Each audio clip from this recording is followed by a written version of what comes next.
السلام علیکم ورحمۃ اللہ وبرکاتہ۔ امید کرتا ہوں کہ آپ سبھی حضرات خیر و عافیت سے ہوں گے۔ اللہ رب العزت آپ لوگوں کو اسی طریقے سے ہمیشہ شاد و آباد رکھے۔ آپ جہاں بھی رہیں محفوظ رہیں، صحیح سلامت رہیں۔ میرے دوستوں اور میرے پیارے بھائیوں، آج میں آپ کے ساتھ سورہ واقعہ کا بہت زبردست وظیفہ شیئر کرنے جا رہا ہوں۔ ایک ایسا وظیفہ جو آپ کی زندگی کو چند دنوں میں بدل سکتا ہے۔ ایک ایسا وظیفہ جو آپ کے برے حالات کو اچھے حالات میں تبدیل کر سکتا ہے۔ ایک ایسا وظیفہ جو آپ کے غم کو خوشیوں میں بدل سکتا ہے۔ ایک ایسا وظیفہ جو آپ کی پریشانیوں کو، جو آپ کی مصیبتوں کو آرام میں بدل سکتا ہے۔ آج ہماری جو پریشانی ہے وہ کیا ہے؟ رزق ہے نا۔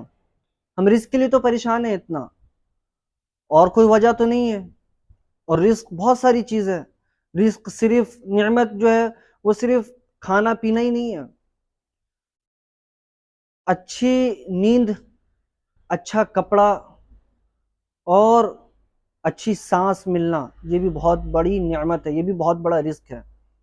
لیکن آج جو ہم پریشان ہیں، رزق کے لیے پریشان ہیں، دن میں کام کرنا، رات میں کام کرنا، بارش میں، دھوپ میں، ہے نا، ہر طرح سے ہم محنت کرتے ہیں، مشقت کرتے ہیں صرف رزق کے لیے۔ لیکن فاقہ کشی رہتا ہے گھر کے اندر، تکلیف رہتی ہے گھر کے اندر، بچوں کی شکایت رہتی ہے، ماں باپ کی شکایت رہتی ہے، بیوی کی شکایت رہتی ہے، کچھ نہ کچھ چلتا رہتا ہے۔ تو اب ایسا کیا کریں کہ اللہ رب العزت ہمیں غیب سے خزانہ عطا فرمائے، غیب سے ہماری مدد فرمائے، غیب سے نوازے۔ تو یہ وظیفہ ہے، آپ یہ وظیفہ کریں، انشاءاللہ صرف ایک ہفتے کے اندر آپ کو اس کا اندازہ لگ جائے گا۔ ایک ہفتے کے اندر سورہ واقعہ آپ نے بعد نماز مغرب بلا ناغہ پڑھنا ہے۔ آپ نے ناغہ نہیں کرنا، ہر روز بعد نماز مغرب پڑھنی ہے آپ نے۔ اس کے بعد آپ نے ایک مرتبہ سورہ واقعہ پڑھنا ہے۔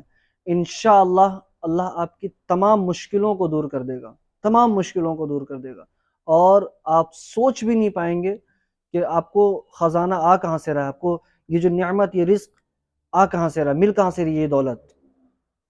جب ملنے لگے خدا کا شکر ادا کریں، اور مدد ہو سکے تو لوگوں کی مدد بھی کریں، ہے نا۔ اور مجھے آپ اپنی دعاؤں میں یاد رکھیں۔ میں آپ کا اپنا شاہ عالم نظامی۔ السلام علیکم۔